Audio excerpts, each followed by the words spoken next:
Hi guys, so mwen fè ti video sa kon sa pou kapap montre nou ki jan nou kapap bwe te sa yo ki se instant.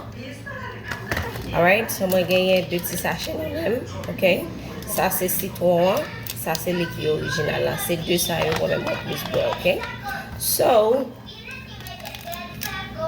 sa se yon tas anseman avèk glol ki la dan. Di pa gan pi glol la dan. Do ak arive la yo kon sa, and then wap gade m genye bouteille sa tou, ki gen yon kantite de l'eau la dan. So, si ke ou gen yon bouteille nan moun, it doesn't matter, ou ka mette la kantite de l'eau ke ou vle la, ok?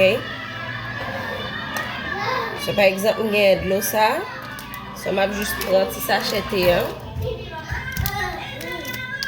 ou koupe tete, right? Ou ka chire li a moun sou vle tou, and then, ou just vide li la dan.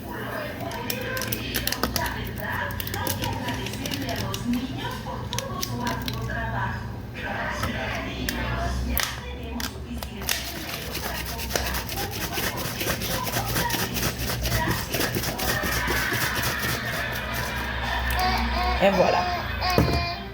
Ready. So, si ke se nan se yon tas ou genye, wap fè men bagay lan. Mba bwe 2 maten ap bwe yon. So, wap fè men bagay lan, wap koupe tet li anel ou videl. Right? Gen yon kuye. Then we just bless it.